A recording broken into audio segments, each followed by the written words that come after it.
നമസ്കാരം. നമ്മുടെ രാജ്യത്ത് CJP എന്ന് പറയുന്ന ഒരു പാർട്ടിയുടെ യഥാർത്ഥ മുഖങ്ങളിൽ അതിന് നേതൃത്വം നൽകുന്ന സൗരവ് ദാസ് എന്ന് പറയുന്ന വ്യക്തി കഴിഞ്ഞ ദിവസം നമ്മുടെ പ്രധാനമന്ത്രിയെ അപമാനിച്ചുകൊണ്ട് അവർ ഒരു ആഘോഷ പരിപാടി, ഒരു 5 സ്റ്റാർ ഹോട്ടലിൽ നടത്തിയ ആഘോഷ പരിപാടിയുടെ സംഭവം ഞാൻ നിങ്ങൾക്കൊന്ന് കാണിച്ചു തരാം. ഇത് ജസ്റ്റ് നിങ്ങളൊന്ന് കണ്ടു നോക്കൂ. हेलो फ्रांस, मोदी जी आपने प्रधान का इस्तीफा लिया, उसको बर्खास्त किया, उसी की खुशी में आज हम लोगों ने केक काटा। बहुत बहुत धन्यवाद फ्रांस। ഇതിനെക്കുറിച്ച് ഈ സൗരവ് ദാസിനോട് മാധ്യമപ്രവർത്തകർ ചോദിച്ച സമയത്ത്, അല്ലെങ്കിൽ സോഷ്യൽ മീഡിയയിൽ തന്നെ ഇയാൾ പറഞ്ഞൊരു കാര്യം, നരേന്ദ്രമോദി ദൈവമൊന്നുമല്ലല്ലോ, അദ്ദേഹത്തെ കളിയാക്കും, ഇനിയും കളിയാക്കും എന്നാണ് പറയുന്നത്. അപ്പോ ഈ കളിയാക്കും എന്ന് പറയുന്ന ഈ സൗരവ് ദാസ് എന്ന് പറയുന്ന വ്യക്തി ഇന്ത്യയിൽ രാജ്യവിരുദ്ധ പ്രവർത്തനം നടത്തി ജയിലിൽ കിടക്കുന്ന, അല്ലെങ്കിൽ തീവ്രവാദ പ്രവർത്തനം നടത്തി ജയിലിൽ കിടക്കുന്ന ഉമ്മർ ഖാലിദിനെ പറ്റിയിട്ട് 2025 ഡിസംബർ മാസം, 7 മാസങ്ങൾക്ക് മുന്ന് ഈ വ്യക്തി സോഷ്യൽ മീഡിയയിൽ ഇട്ടിരിക്കുന്ന ഒരു പോസ്റ്റ്, അതും നിങ്ങൾക്ക് ഇപ്പോൾ കാണാൻ സാധിക്കും. എന്താണ് പറഞ്ഞിരിക്കുന്നത്?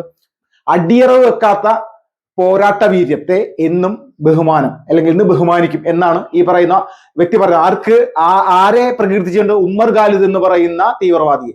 ഈ ഉമ്മർ ഖാലിദ് ചെയ്തിരിക്കുന്ന കാര്യം എന്താണ്? നമ്മുടെ രാജ്യത്തിന്റെ പ്രധാനമന്ത്രിയെ ഇതുപോലെ അപമാനിക്കുന്ന സമയത്ത് ഈ ഉമ്മർ ഖാലിദ് എന്ന് പറയുന്ന രാജ്യത്ത് വലിയ രീതിയിൽ രാജ്യത്തെ ചെറുപ്പക്കാരെ തീവ്രവാദ പ്രവർത്തനങ്ങൾക്ക്, രാജ്യവിരുദ്ധമായിട്ടുള്ള നിലപാടുകൾ സ്വീകരിക്കുന്നതിനായിട്ട് പല കാര്യങ്ങളും ചെയ്തിട്ടുള്ള വ്യക്തിയെ സംബന്ധിച്ച് പറഞ്ഞിരിക്കുന്ന കാര്യം കൂടിയാണ്. അപ്പോ ഈ ഉമ്മർ ഖാലിദ് നമ്മുടെ രാജ്യത്ത് എന്താണ് ചെയ്തിരിക്കുന്നത്? 2016 നമ്മുടെ രാജ്യം ഈ ഉമ്മർ ഖാലിദിനെ ശ്രദ്ധിക്കുന്നത്. എന്താണ് ഉമ്മർ ഖാലിദ് ചെയ്തിരിക്കുന്നത്?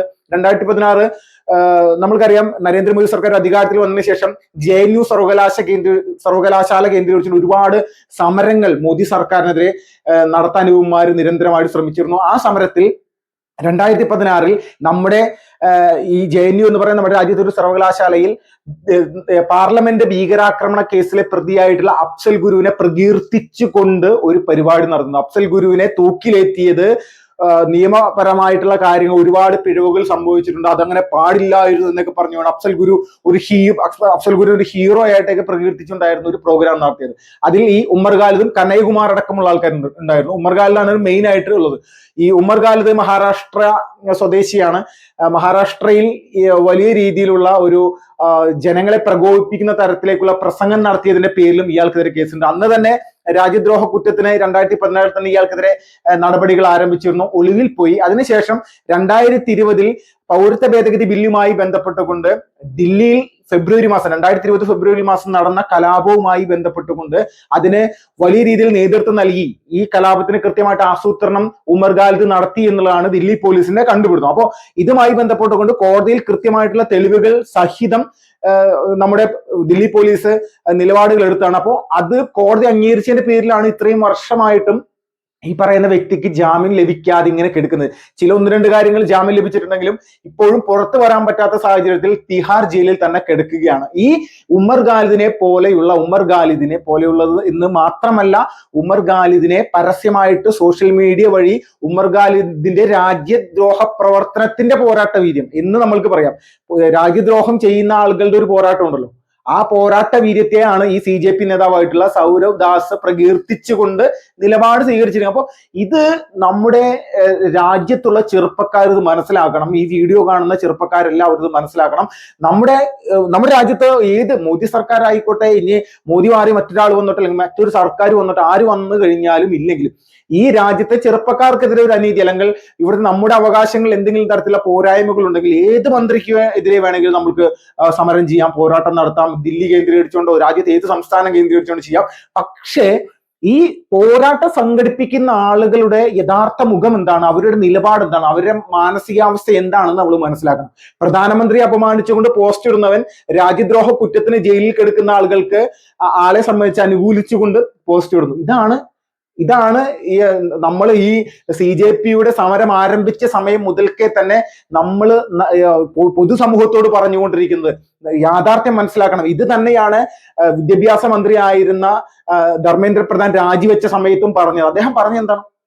ഞാൻ കാരണം, അല്ലെങ്കിൽ എൻ്റെ രാജിയെ സംബന്ധിച്ച് ഉള്ള ഒരു പ്രതിഷേധവുമായി അല്ലെങ്കിൽ ഒരു സമരവുമായി ബന്ധപ്പെട്ടുകൊണ്ട് ഇവിടുത്തെ സാധാരണക്കാരായിട്ടുള്ള വിദ്യാർത്ഥികളെ അവരുടെ ഭാവിയെ നശിപ്പിക്കുന്ന തരത്തിലേക്ക് അപകടത്തിൽപ്പെടുത്താനുള്ള സാഹചര്യത്തിലേക്ക് കൊണ്ടെത്തിക്കാൻ ഇവിടെയുള്ള രാജ്യവിരുദ്ധ ശക്തികൾ നിരന്തരമായിട്ട് ശ്രമിക്കുന്നുണ്ട്. അപ്പോൾ വിദ്യാർത്ഥികളുടെ ഭാവി അപകടത്തിലാകാതിരിക്കുക എന്നുള്ളത് കൂടി എന്റെ ഉത്തരവാദിത്തമാണ്. അപ്പൊ അതുകൊണ്ട് ഞാൻ രാജിവെക്കുന്നു. അത് ആ പോയിന്റിലുണ്ട് കൃത്യമായിട്ട്. അദ്ദേഹം പറഞ്ഞിരിക്കുന്ന കാര്യത്തിൽ വ്യക്തതയുണ്ട്. രാജ്യവിരുദ്ധ ശക്തികൾ എന്ന് നമ്മൾ പറയുമ്പോൾ ഈ സൗരവ് ദാസിനെ പോലെയുള്ള ആളുകൾ ഇട്ടിരിക്കുന്ന സോഷ്യൽ മീഡിയ വഴി ഇട്ടിരിക്കുന്ന പോസ്റ്റുകൾ നമ്മളെ പോലെയുള്ള ആരെങ്കിലും ഏതെങ്കിലും ഒരു സാധാരണക്കാരൻ, നമ്മുടെ ഈ നാട്ടിലെ പൗരൻ, നമ്മുടെ രാജ്യത്തെ ജനങ്ങളെ തമ്മിലടിപ്പിക്കാനും നമ്മുടെ രാജ്യത്തെ ഒരു പ്രധാനപ്പെട്ട സംസ്ഥാനത്തെ നമ്മുടെ രാജ്യത്ത് നിന്ന് മോചിപ്പിക്കാനും എല്ലാം വേണ്ടി പ്രസ്താവനകൾ നടത്തും. നമ്മുടെ രാജ്യത്തിന്റെ പാർലമെന്റ് മന്ദിരം ആക്രമിച്ച അഫ്സൽ ഗുരുവിനെ പോലെയുള്ള ഒരാളെ പ്രകീർത്തിച്ചുകൊണ്ടൊക്കെ പരിപാടി നടത്താനും അതിനെ അഭിനന്ദിച്ചുകൊണ്ട് മുന്നോട്ട് പോകാനൊക്കെ നമ്മളെ പോലെയുള്ള ആരെങ്കിലും തയ്യാറാവുമോ ഈ രാജ്യത്ത്? ഇല്ല. പക്ഷേ ഇത് സൗരവ് ദാസിനെ പോലുള്ള ഈ പാർട്ടിയുടെ CJPയുടെ നേതാവിന്റെ പ്രസ്താവന നമ്മൾ കാണുമ്പോൾ മനസ്സിലാക്കണം, നമ്മുടെ കുട്ടികളെ വഴിതെറ്റിക്കാൻ അല്ലെങ്കിൽ നമ്മുടെ അനിയന്മാരെ വഴിതെറ്റിക്കാൻ, സഹോദരിമാരെ വഴിതെറ്റിക്കാൻ വേണ്ടി ഇതുപോലുള്ള നിലപാടുകൾ സ്വീകരിക്കുന്നു. അപ്പോ ഇതൊക്കെ പറഞ്ഞിട്ട് മനസ്സിലാവാത്ത ആളുകൾ ഉണ്ടെങ്കിൽ നമ്മളൊരു കാര്യം പറയാ, ഏതെല്ലാം തരത്തിൽ എങ്ങനെയെല്ലാം ഈ രാജ്യത്തെ നശിപ്പിക്കാൻ ഇവിടെ ശ്രമിച്ചു കഴിഞ്ഞാലും അതിനെ പ്രതിരോധിക്കാനുള്ള പടച്ചട്ട RSSന്റെ അടുത്തും സംഘപരിവാറിന്റെ അടുത്തും ഓൾറെഡി നിങ്ങൾ വിചാരിക്കുന്നുണ്ടാകും ഈ പറയുന്ന ആളുകളൊക്കെ BJP സപ്പോർട്ടേഴ്സ് ആയിട്ടുള്ള ആളുകളായിരുന്നു മുൻകാലങ്ങളിൽ. ഒരിക്കലുമല്ല. 2024 പാർലമെന്റ് തെരഞ്ഞെടുപ്പ് കഴിഞ്ഞിട്ട് ഇപ്പോൾ ഈ 2026 നമ്മുടെ ഓഗസ്റ്റ് മാസം അല്ലെങ്കിൽ ജൂലൈ മാസമായി നിൽക്കുന്ന സമയത്ത് 2 വർഷവും 2 മാസവും ആയിട്ടുള്ളൂ. അപ്പോൾ ഇത്രയും സമയം ഇനിയും ഈ ഒരു 2 വർഷവും 2 മാസവും എന്നുള്ളതിന് ആ ഒരു സമയത്ത് ഈ 2024 ഈ പറയുന്ന ആളുകളൊന്നും 18 വയസ്സ് തികയാത്ത ആളുകളല്ല, വോട്ടില്ലാത്ത ആളുകളല്ല. സൗരവ് ദാസിനെ പോലെയുള്ള ആളുകൾ ഡൽഹിയിൽ സംഘടിച്ച ആളുകൾ എല്ലാവർക്കും തന്നെ വോട്ടുണ്ടായിരുന്നു. അവരെല്ലാവരും സംഘടിതമായിട്ട് പപ്പു ഗാന്ധിയുടെ നേതൃത്വത്തിലുള്ള ഇന്ത്യ മുന്നണിക്ക് വോട്ട് ചെയ്താണ്, BJPക്കെതിരെ വോട്ട് ചെയ്ത ആളുകൾ തന്നെയാണ്, ഒരു സംശയമില്ല. ഇവര് 30,000 40,000 പേര് ഈ രാജ്യത്ത് എവിടെയെങ്കിലും സംഘടിച്ചു കഴിഞ്ഞാൽ അത് BJPക്ക് പ്രശ്നമാണ് എന്നുള്ള ചിന്താഗതി വേണ്ട. നമ്മുടെ നിലപാടിനെ അല്ലെങ്കിൽ BJPയെ സംബന്ധിച്ച് എന്തെങ്കിലും ഒരു വീഴ്ച സംഭവിച്ചിട്ടുണ്ടെങ്കിൽ തിരുത്താനുള്ള കാഴ്ചപ്പാട് കേന്ദ്ര സർക്കാരിനുണ്ട് എന്നുള്ളത് കാണിച്ചു തന്നതാണ് ധർമ്മേന്ദ്ര പ്രധാന്റെ രാജിയിലൂടെ. അത് കൃത്യമാണ്. ആ രാജിവെച്ചപ്പോഴും അദ്ദേഹം പറഞ്ഞ കാര്യത്തിൽ കൃത്യമായിട്ടുള്ള പോയിന്റ് ഉണ്ട്. അപ്പോൾ BJPയെ സംബന്ധിച്ചോ സംഘപരിവാറിനെ സംബന്ധിച്ചോ ഇവിടെ ഒരു തരത്തിലും ഒരു രാഷ്ട്രീയപരമായിട്ടുള്ള പ്രതിസന്ധിയും ഇല്ല എന്നുള്ളത് മനസ്സിലാക്കണം.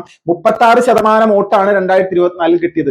100-ൽ 36%. അപ്പൊ ബാക്കി BJPക്ക് എതിരെ നിൽക്കുന്ന ആളുകളാണ്. അതിൽ ലക്ഷക്കണക്കിന് കോടിക്കണക്കിന് ആളുകളുണ്ട്. അപ്പൊ ആ ആളുകൾ എവിടെയെങ്കിലും സംഘടിച്ചു എന്ന് പറഞ്ഞുകൊണ്ട് അത് BJPക്ക് വലിയ പോരായ്മ മോശക്കേടാകും. ഇല്ല. BJPക്ക് വോട്ട് ചെയ്യാൻ ജന്മനാ മുതൽ താല്പര്യമില്ലാത്ത, സംഘടിതമായിട്ട് സുഹൃത്തുക്കളോടൊപ്പം തന്നെ നിൽക്കുന്ന സമയത്തും താല്പര്യമില്ലാത്ത ആളുകളാണ് ഡൽഹിയിൽ വന്നുകൊണ്ട് സമരം നടത്തി. അവർ എന്ത് സമരം നടത്തിയാലും ഇനിയും നടത്തിയാലും ഒന്നുമില്ല. തെറ്റ് ചെയ്തിരിക്കുന്നവരെ കൃത്യമായിട്ട് അറസ്റ്റ് ചെയ്യാനും കാര്യങ്ങളെല്ലാം അറിയാം. അപ്പോൾ ഈ ഒരു വീഡിയോ ചെയ്തതിന്റെ കാരണം CJP നേതാവിന്റെ ഇരട്ടത്താപ്പ്, പ്രധാനമന്ത്രി അപമാനിച്ചുകൊണ്ട് ചെയ്തിരിക്കുന്ന കാര്യവും അതോടൊപ്പം തന്നെ രാജ്യദ്രോഹ കുറ്റത്തിന് ജയിലിൽ കിടക്കുന്ന ഉമ്മർ ഖാലിദിനെ അനുമോദിച്ചുകൊണ്ടും പ്രകീർത്തിച്ചുകൊണ്ടും പോരാട്ട വീര്യം എന്നൊക്കെ പറഞ്ഞുകൊണ്ട് സോഷ്യൽ മീഡിയയിൽ ഇതുപോലെ പോസ്റ്റുകൾ ഇട്ടിരിക്കുന്ന ആളാണ് എന്നുള്ളത് കൂടി നമ്മൾ മനസ്സിലാക്കാം. ഇതിന്റെ ഇരട്ടത്താപ്പ് നയം മനസ്സിലാക്കാം. ഭയങ്കര രാജ്യസ്നേഹം, ഇന്ത്യ എന്റേതാണ് എന്നുള്ള രീതിയിലൊന്നും ഭയങ്കരമായിട്ട് പറയുന്നതൊക്കെ നമ്മൾക്ക് ഇതിന്റെ യാഥാർത്ഥ്യം തെളിവ് സഹിതം കണ്ട് മനസ്സിലാക്കാൻ സാധിക്കും. വന്ദേ മാതരം.